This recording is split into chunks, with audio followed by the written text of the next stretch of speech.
भगवान को साक्षी मानकर उसने जो सौगंध ली थी उसका मान रखने को वो तैयार नहीं था। तो भगवान बार बार उसे क्यों सुधरने का अवसर दे रहे थे? हाँ प्रभु, ऐसा क्यों था? भगवान की यही महिमा और महानता है पुष्पदंत जी। भक्त भले ही भगवान को भूल जाए, किंतु भगवान भक्त को कभी नहीं भूलते, उसे सदा अवसर देते हैं। इसलिए भक्ति ही मुक्ति का एकमात्र उपाय है और मनुष्य को भगवान की भक्ति में सदा लीन रहना चाहिए। उसके लिए समय निकालना चाहिए, क्योंकि अंततः भगवान ही उसका साथ देते हैं और भक्ति से अर्जित पुण्यों का लाभ मनुष्य को सदा मिलता है। परंतु जो पथ से भटक जाए उसका ध्यान कब तक रखने वाले थे प्रभु परम श्री कृष्ण?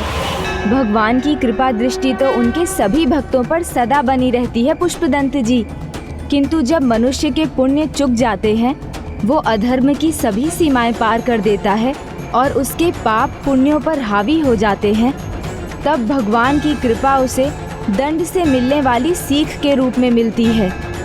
और पुंडलिक को अब सीख और दंड दोनों ही मिलने वाले थे। अर्थात प्रभु कुंडली का पाप रूपी अंधकार में और गहरा उतरने वाला था।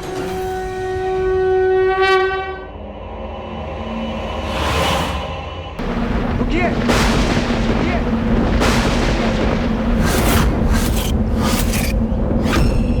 रोकिएगा ना।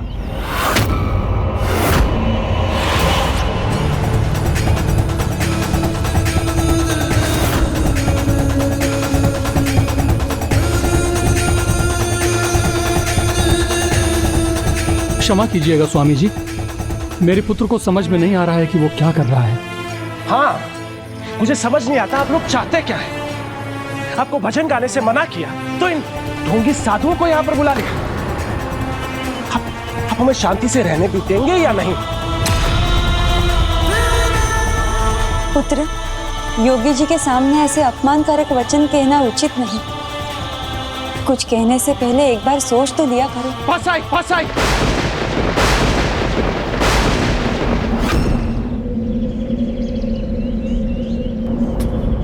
आपको बीच में बोलने के लिए किसने कहा है?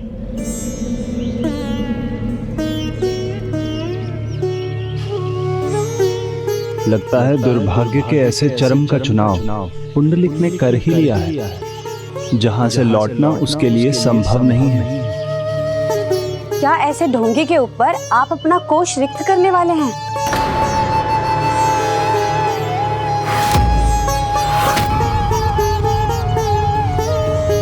देखिए ना स्वामी, घर का सारा धन आपकी माँ किस प्रकार लुटा रही है और आप खड़े देख रहे हैं। कुछ कहते क्यों नहीं इनको?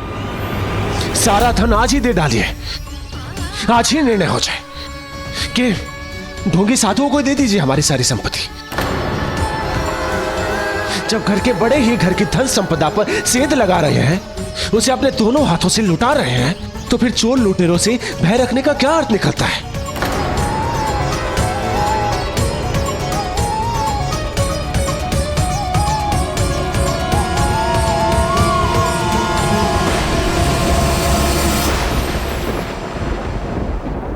क्षमा करना भाऊ, किंतु कदाचित आप भूल गए हैं, घर की संपत्ति ताऊजी और ताईजी नहीं अपितु आप लुटाते आ रहे हैं। बस दिवाकर,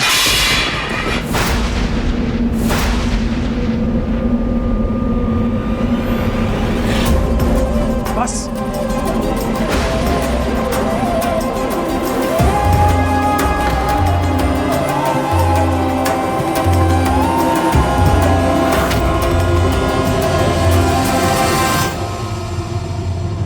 भाऊ, आंधी और क्रोध के शांत होने के बाद ही पता चलता है कि हानि कितनी हुई है। और अभी आपका क्रोध इसलिए बवंडर बना हुआ है क्योंकि आप अपनी मनमानी नहीं कर पा रहे। बस।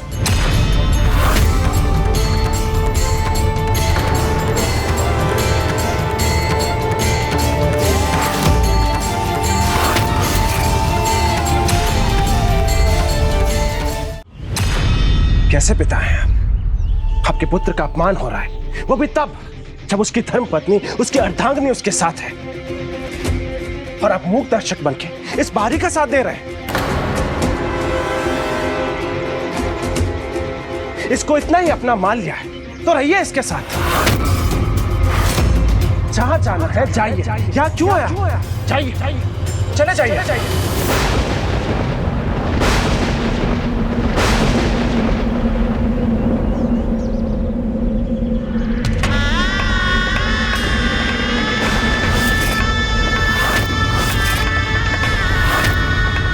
ठीक है पुत्र, हम चले जाएंगे। स्वामी, ये क्या कह रहे हैं आप? कहाँ जाएंगे हम? देवी, हमारे पुत्र को लगता है कि हम उस पर बोझ हैं। जो धन उसे मिलना चाहिए वो हम लुटा रहे हैं। उसे छोड़कर हम किसी अन्य पर अपना स्नेह निछावर कर रहे हैं। तो इस घर में रहने का क्या अर्थ है? जहां स्नेह नहीं वो घर नहीं, जहां सम्मान नहीं वो घर नहीं। सत्य है, इस घर में या तो आप रहेंगे या मैं।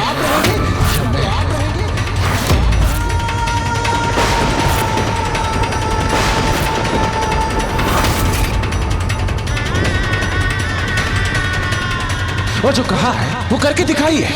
जाइए, चले जाइए यहां से, चले जाइए यहां से।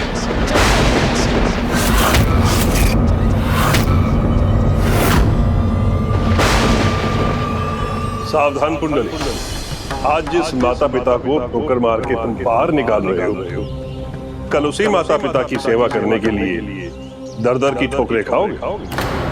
और इतना ही नहीं, भविष्य में तुम अपनी माता पिता की सेवा के लिए जगत में जाने भी जाओ। ये हमारे घर की बात है, बीच में बोलने वाले तुम होते कौन? एक भक्त उसी भगवान का जिनके कभी तुम भी भक्त हुआ करते थे। बात इतनी सी है पुंडलिक, तुम मार्ग से भटक गए, भूल गए हो। इससे पहले ये मैं भूल जाऊं कि तुम भिक्षुक बन के मेरे द्वार पर आए हो, चुपचाप चले जाओ यहां से।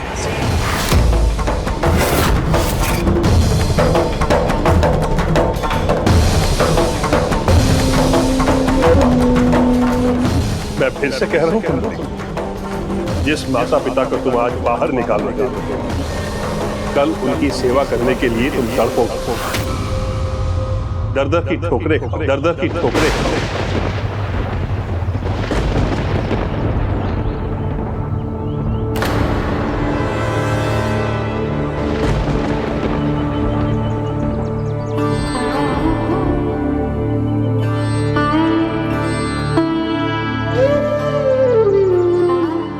पुत्र, ये तुम्हारी बुद्धि तुम्हारे आचरण को कैसा ग्रहण लग गया है पुत्र?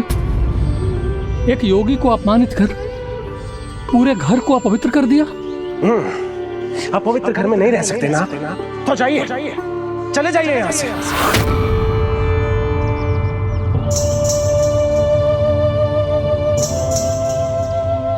उचित है पुत्र, तुम्हारी यही इच्छा है तो हम यही करेंगे।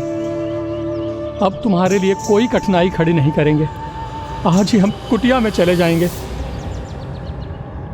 चलो सत्यवती, चलो यहां से, इसके पहले कि यहां खड़े खड़े मेरे प्राण ही न निकल जाएं।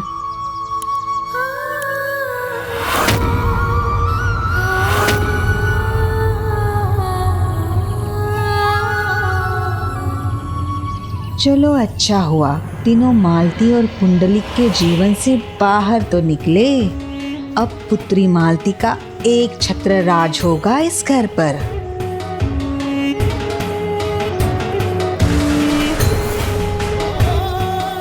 भगवान, आपसे प्रार्थना है, हमारे पुत्र को सुबुद्धि प्रदान कीजिए। रुको!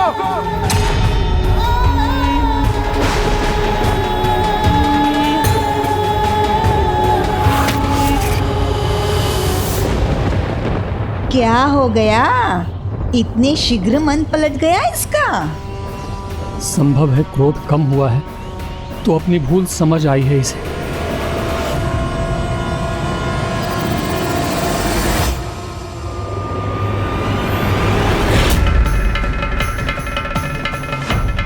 अपने गोपाला को भी लेके जाइए अपने साथ में। वो कैसे श्वास ले पाएंगे यहाँ पर?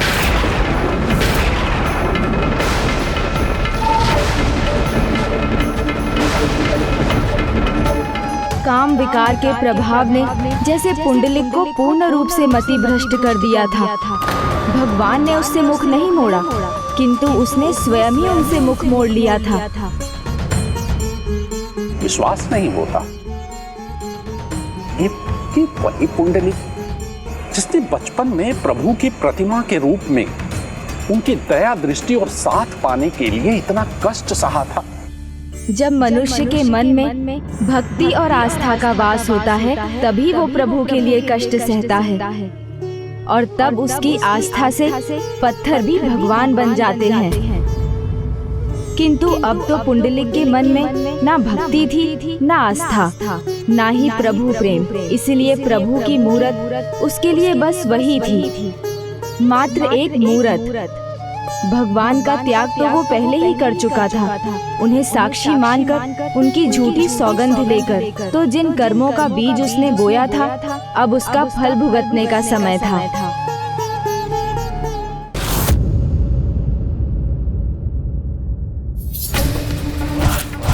मुझे त्याग दिया उसने? ऐसा कैसे कर सकता है वो? चंद्रकला हूँ मैं। मुझे दिया वचन पूर्ण नहीं किया उसने। शांत रहो पुत्री, इतना क्रोध मत करो। एक पुंडलिक गया तो क्या हुआ, जाने दो उसे। पुंडलिक तो अनेकों हैं, पर चंद्रकला एक है। और वैसे भी तुम्हारा कल जन्म दिवस है, अनेकों नवयुवक आएंगे और तुम पर अपना यौवन निछावर करेंगे। किंतु मुझे पुंडलिक ही चाहिए माँ। वो नहीं आया तो जन्मदिन नहीं मनाऊंगी मैं। जो तुम्हारे घुंघरू देखकर नहीं आया, कदाचित उसने तुम्हें अपनी स्मृति से मिटा दिया होगा।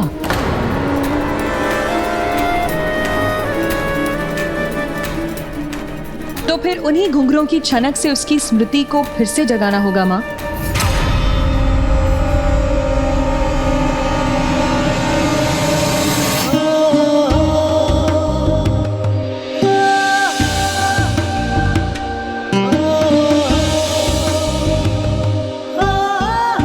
पुंडलिक को ढूंढना होगा मुझे।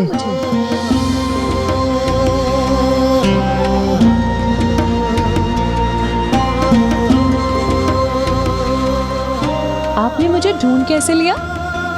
मैं तो तुम्हें कहीं भी ढूंढ सकता हूँ।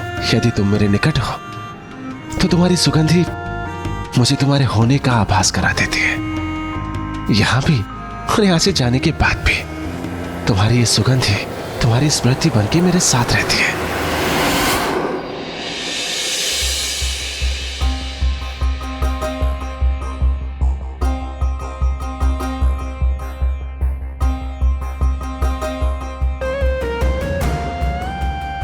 यदि तुम मेरे निकट हो तो तुम्हारी सुगंधी मुझे तुम्हारे होने का आभास करा देती है, यहाँ भी और यहाँ से जाने के बाद भी। मैं समझ गई हूँ माँ कि कैसे उसे अपना स्मरण करवाना है, कैसे उसे यहाँ खींच कर लाना है। क्या कहना चाहती हो? दयाकर को बुलाओ माँ। उसे कहो अपनी दुकान के श्रेष्ठ पुष्प यहाँ लेकर आए। ये जो भी कर रही हो सब व्यर्थ है पुत्री। पुरुष अपनी पत्नी के होके रहेंगे, और पुंडलिक के प्रेम में पड़ने की भूल तुमने की थी। संभव है, किंतु वो मुझे भूलने की भूल कर चुका है ना। अब मैं उसे उसका सब कुछ भुलाकर यहाँ खड़ा कर दूंगी।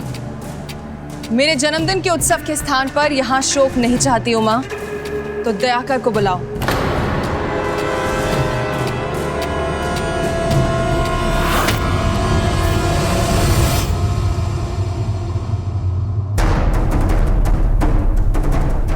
देखूं तो इसमें क्या छिपाया है इन्होंने।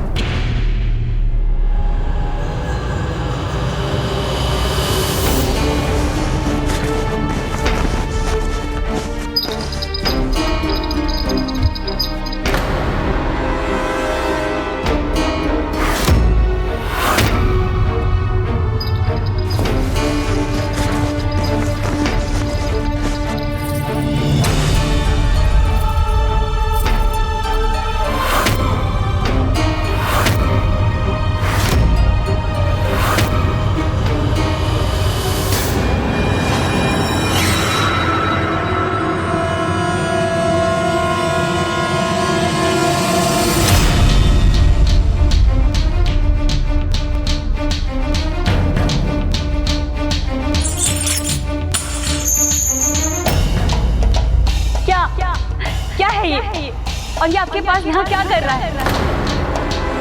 यही कारण था ना कल रात आपको नींद ना आने का,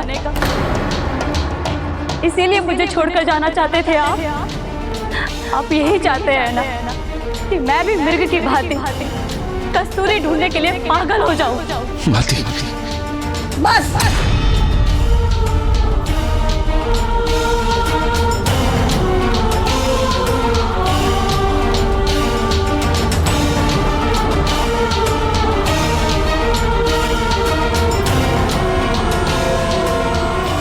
बताइए क्या कमी है मेरी सेवा में, मेरे प्रेम में? क्या मैं सुंदर नहीं हूँ? क्या मैं आकर्षक नहीं हूँ? मालती, मालती सुनो तो मालती, मालती तुम्हारे प्रेम में, तुम्हारी सेवा में, तुम्हारे सौंदर्य में कोई कमी नहीं है। तो फिर ये सब क्या है स्वामी? मालती, इसे तो मैं फेंकने जा रहा था, अपने जीवन से सदा सदा के लिए दूर करने जा रहा था।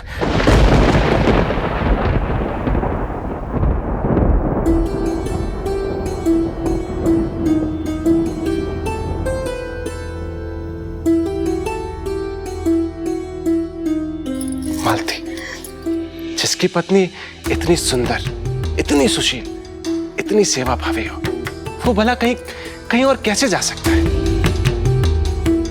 मालती, तुम्हें तो पता है ना मालती, मुझे तुमसे कितना प्रेम है। तो लीजिए मेरी सौगंध। तुम्हारी सौगंध, मैं तुम्हें छोड़ के कहीं नहीं जाऊंगा, चाहे कुछ भी हो जाए। तुम्हारी सौगंध, मैं तुम्हें छोड़ के कहीं नहीं जाऊंगा, चाहे कुछ भी हो जाए।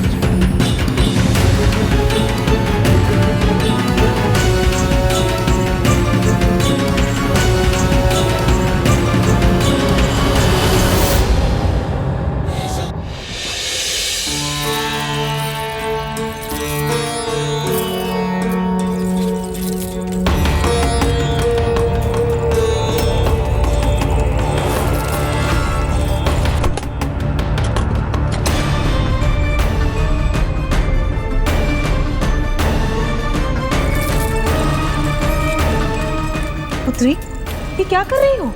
इन्हें पोटली में क्यों बांध रही हो? इसके दिए गए सभी उपहार लौटा रहे हैं।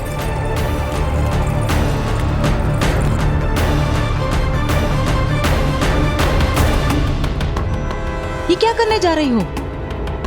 चिंता मत करो माँ, वो ये नहीं स्वीकारेगा। इतना तो किसी को भी समझती हूं मैं।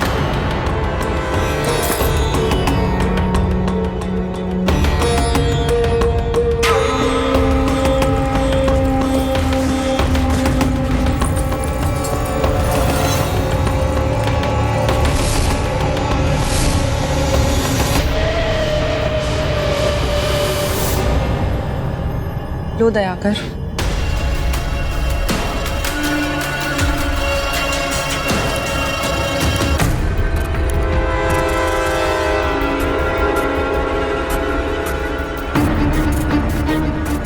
अब इन पुष्पों में उसे मेरी सुगंध मिलेगी। ले जाओ इस पोटली को दयाकर। अवश्य।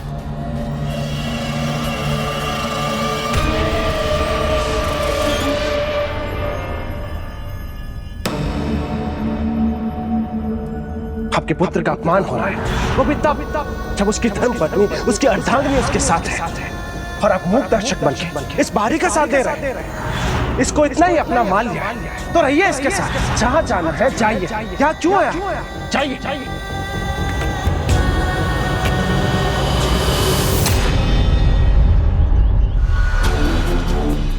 ये यहाँ इस कुटिया में?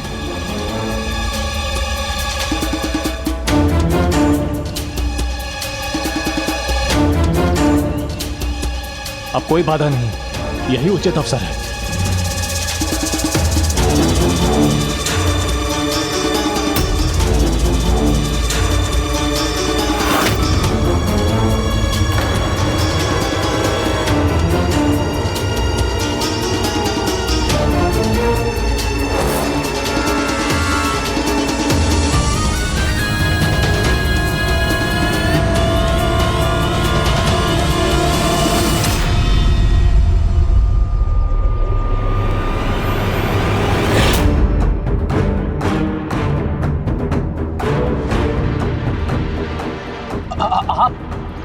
आपको तो मैंने देखा ही नहीं। बुआ, स्वामी, देखिए घर में चोर घुस आया है। नहीं, मैं चोर नहीं हूँ। मैं तो ये पुष्प देने आया। पुष्प? किसे देने आए? और किसे? आपको। मुझे? ऐसी धृष्टता की कल्पना की कैसे तुमने? मैं विवाहित हूँ, मुझे पुष्प दोगे तुम? उनको। अच्छा दुष्ट, मुझे देने आए थे पुष्प। अभी बताती हूँ। हमें पुष्प दोगे? अरे मेरी बात तो सुनो माताओ, मैं आप दोनों को नहीं, पुंडलिक को पुष्प देने आया हूँ। कौन है? बचाओ मित्र, बचाओ मुझे, मैं इन दोनों सिंघनियों से गिरा हूँ। रुको, ये कोई चोर नहीं है, मेरा परिचित है। मैंने यहाँ इसे कल भी देखा था, ये अवश्य कोई षड्यंत्र करने आया है।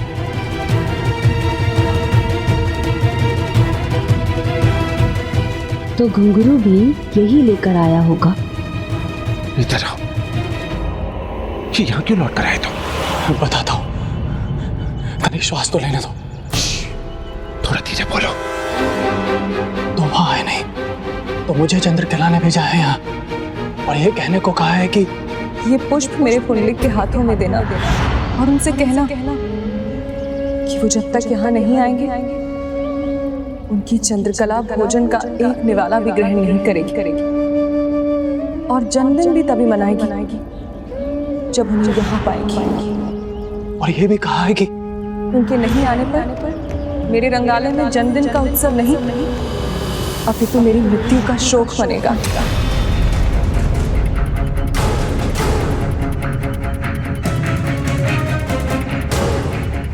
आप यह पुष्प ले लो और तुम्हें जानो कि क्या करना है।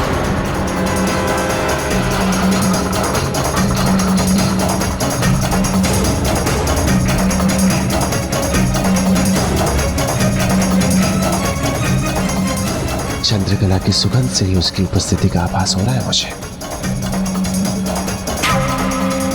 तुम्हारे दिए सभी उपहार लौटा दिए उसने। नहीं, ये मैं नहीं ले सकता।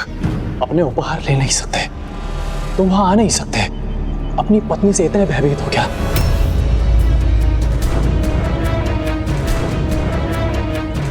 वैसे ये कितनी भयंकर है, इसका अनुभव मैं कर चुका हूं। अब तुम पुराने पुंडलिक नहीं रहे, अब तुम स्वतंत्र नहीं हो, इसलिए नहीं आ सकते। मैं आऊंगा, मैं अवश्य आऊंगा। चंद्रकला को कह देना उसके जन्मदिन के अवसर पर मैं वही रहूंगा, और खाली हाथ नहीं आऊंगा, बहुमूल्य हीरो का हार लेके आऊंगा।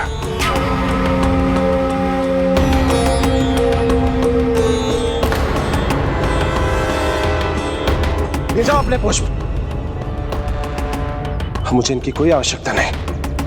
अब मेरा विवाह हो चुका है और मुझे मेरी पत्नी से प्रेम मिलता है, और पैसे नहीं, स्नेह से बंधा हूं मैं।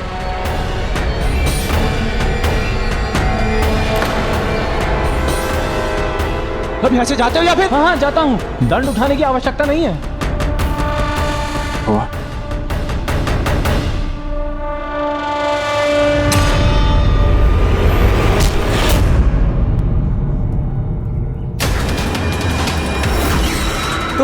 तुम यहाँ क्या कर रहे हो? ये पुष्प तुम ही रख लो।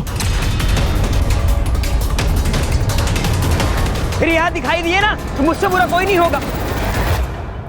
पुत्र दिवाकर हमारे परिवार के प्रति कितना समर्पित है, किंतु हमारा पुत्र जिसे कोई अंतर ही नहीं पड़ता।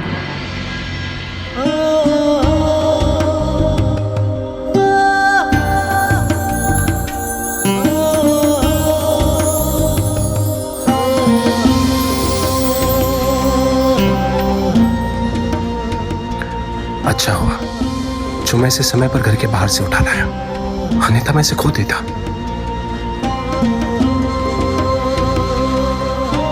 आज मुझे तुम्हारे पास आने से कोई नहीं रोक सकता चंद्रकला।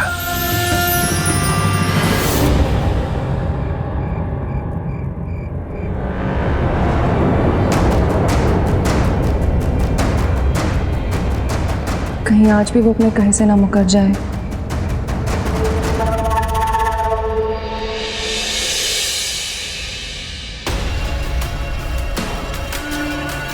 लगता है आप सो गए।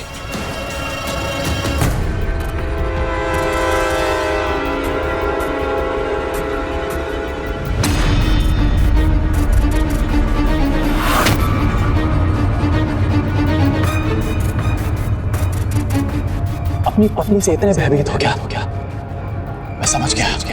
अब तुम पुराने पुंडलिक नहीं रहे, अब तुम स्वतंत्र नहीं हो, इसलिए नहीं आ सकते। मुझे किसी का भय नहीं, और अपनी पत्नी का तो कदापि नहीं।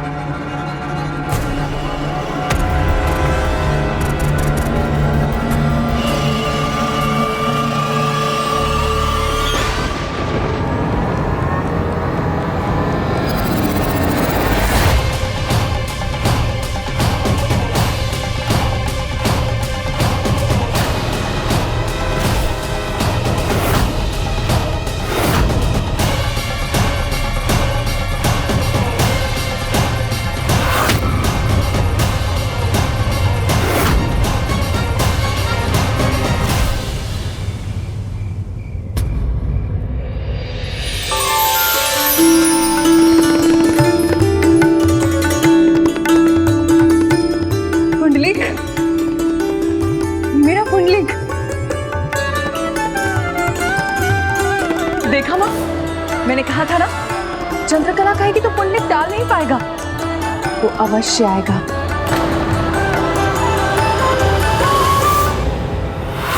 कुछ तो है जो बदल गया है।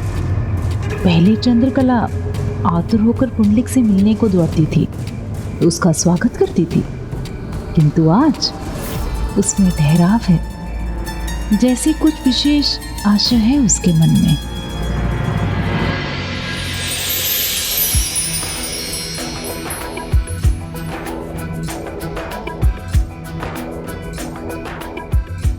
स्वागत है आपका, आइए ना। तुम जैसे अपूर्व सुंदरी के पांव सोने अच्छे नहीं लगते। इन घुंघरुओं की छन छन से मेरे हृदय में स्पंदन होने लगता है, मुझे तृप्ति मिलती है।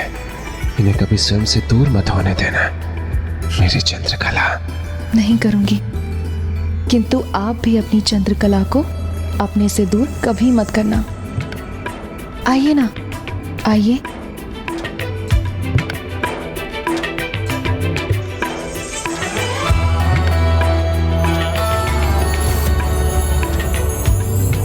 देखिए ना, कैसी उत्तम व्यवस्था की है मैंने।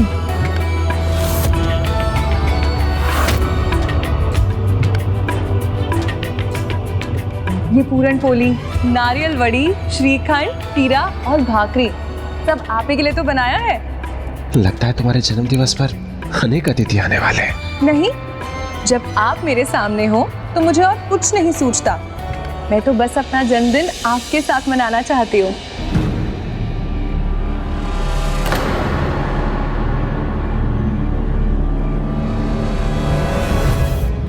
क्या हुआ, आप दुखी क्यों हो गए? तुमने मेरे लिए इतना सब कुछ किया, और मैंने क्या किया? एक उपहार तक नहीं लेके आया मैं। उपहार तो केवल एक दिखावा है। मेरा उपहार तो आप हैं, उसके अलावा और कुछ नहीं चाहिए मुझे। नहीं, ये उचित नहीं।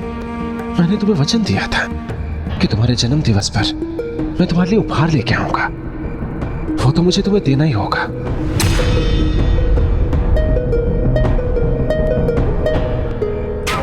जाओ, उपहार लेकर आओ पुंडलिक।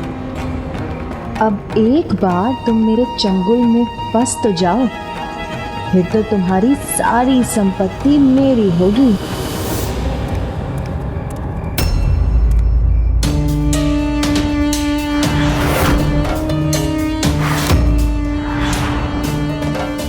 भले ही मुझे मालती से कोष की चाबी लेनी हो, किंतु चंद्रकला को उपहार तो मैं देकर ही रहूंगा, फिर कुछ भी क्यों ना हो जाए।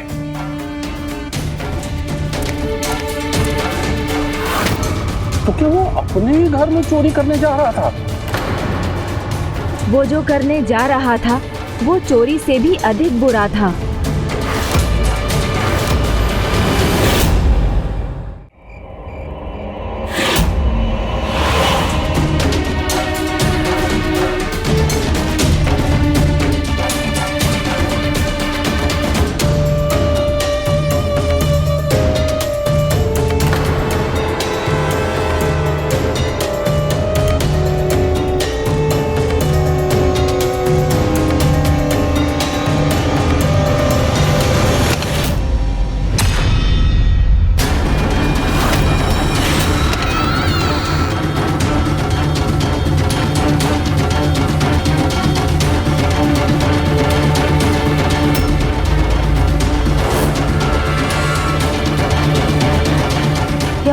स्वामी, मुझे लगा वहां कोई था। मैं दिवाकर को जगा दूं? नहीं नहीं, कदाचित मेरा भ्रम होगा, उसे सोने दो।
उसके जन्म दिवस पर चंद्रकला को एक नहीं, अनेकों उपहार दूंगा मैं।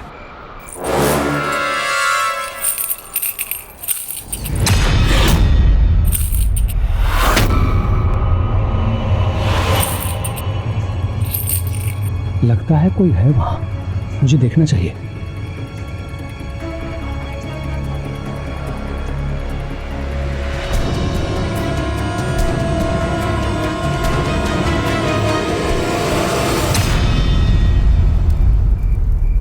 कौन हो तुम?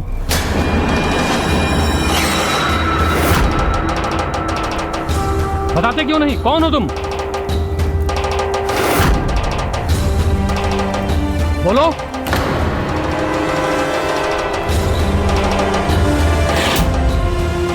कौन हो तुम?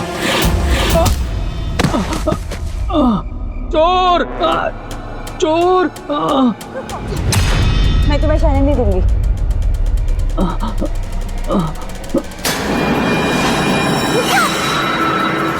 चोर! चोर!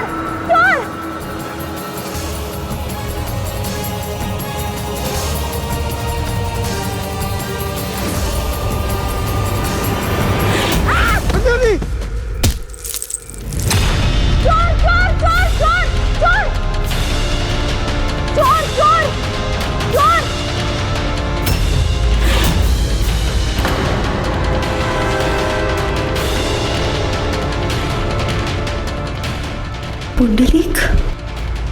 भक्त से भक्ति छूटी तो पुंडलिक का आचरण भी असुरिक हो गया। अपने ही घर पर घात किया उसने, और उससे भी अधिक अपने माता पिता पे वार किया। गणेश जी, गिरते गिरते कहां पहुंच गया था वो? अंधकार के गहरे कूप में। और फिर जो उसने किया, उसकी कल्पना करना, उस पर विश्वास करना तो और भी कठिन था। और हुई नहीं कि इस घर में कोलाहल आरंभ हो गया। अब आज क्या हो गया?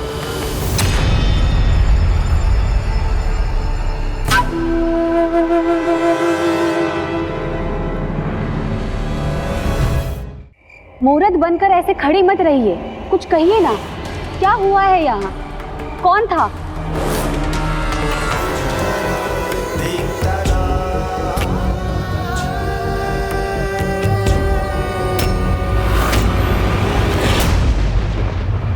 ये तो पुंडलिक की अंगूठी है सत्यवती के हाथों में। तो क्या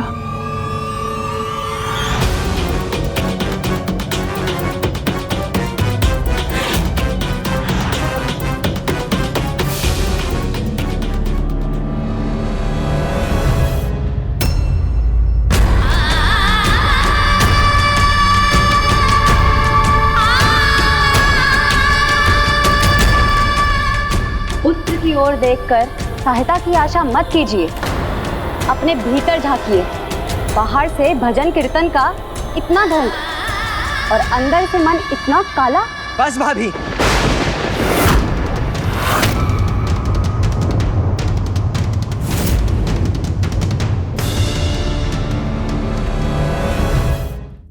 बहुत हुआ। अब आप अपनी मर्यादा भूल रही हैं। ऐसे देवता समान माता पिता पे लालछन लगा रही हैं आप। कदाची आप अपनी मति भ्रष्ट कर चुकी हैं। मति मेरी नहीं तुम्हारी भ्रष्ट हो गई है। जो आशय देने वाले अपने भ्राता की पत्नी का अपमान कर रहे हो।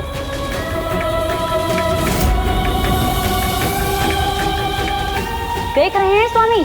बस दिवाकर,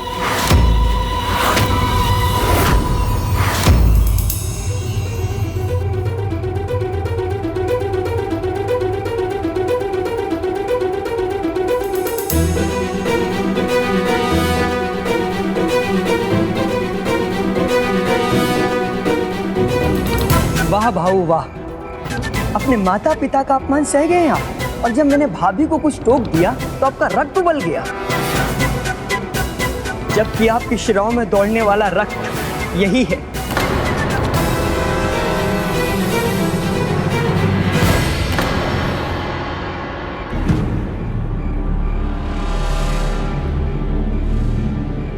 जिसे उस चोर ने अपनी लाठी से प्रहार करके बहाया है।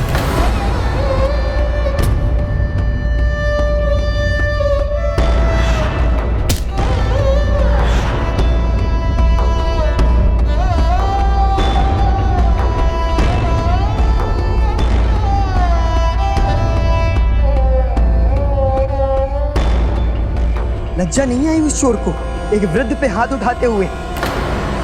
और भाऊ, आपको भी लज्जा नहीं आई अपने माता पिता का अपमान देखते हुए?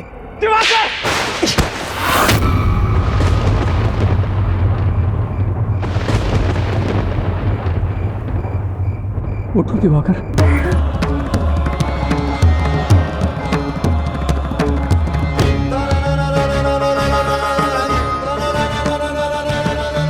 आज आप जो करना चाहते हैं कर लीजिए भाऊ, किंतु आज मैं शांत नहीं रहूंगा। आपको धन की चिंता है, किसने चोरी की इसकी चिंता है, किंतु अपने पिता के लगे घाव की, उनके पीड़ा की कोई चिंता ही नहीं है आपको। बस दिवाकर, बहुत हुआ। हाँ भाऊ, बस बहुत हो गया अब आज। आओ जी, आई जी, आपका पुत्र मन से ही नहीं तन से भी अपनी दृष्टि खो चुका है। और यही नहीं, अपने सुनने की शक्ति भी खो चुके हैं ये। तभी तो न इन्हें आपके घाव दिख रहे हैं और न आपका अपमान सुनाई दे रहा है। मैंने कहा बस दिवाकर।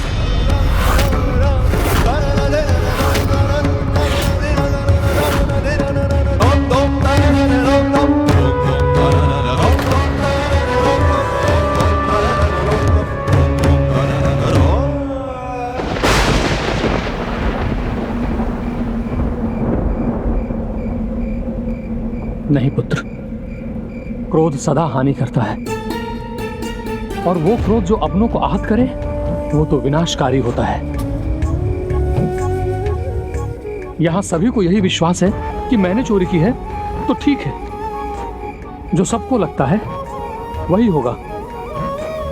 किसी और के श्रम से अर्जित धन चुराना अधर्म है, और अपने घर से चोरी करना तो पाप है।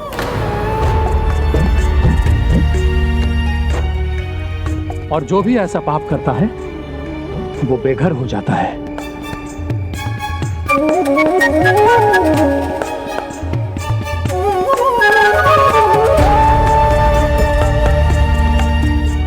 जब बहू रानी को यह विश्वास है कि चोरी मैंने की है,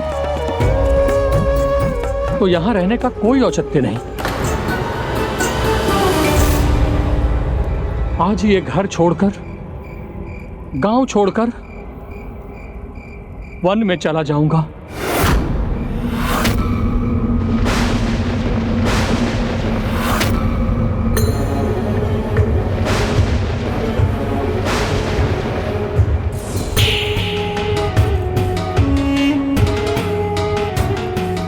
ताऊ जी, आपने घर छोड़ दिया, अब आप गांव भी छोड़ देंगे? क्यों?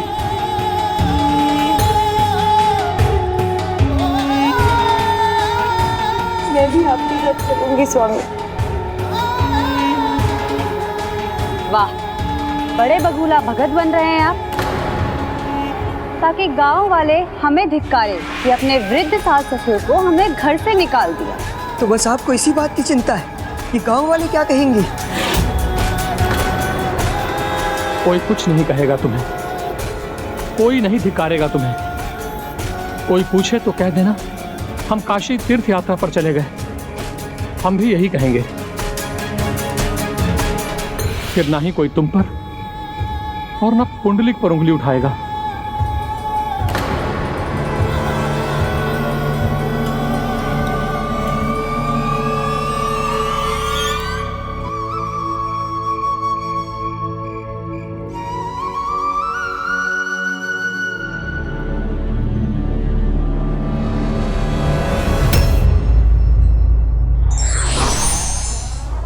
जिस घर में माता पिता का अपमान होता है उसका सर्वनाश ईश्वर भी नहीं रोक सकते। विघ्नहर्ता श्री गणेश के अद्भुत शक्तियों से भरे वीडियोस देखने के लिए चैनल को सब्सक्राइब करना न भूलें और साथ ही बेल आइकॉन भी दबाएं।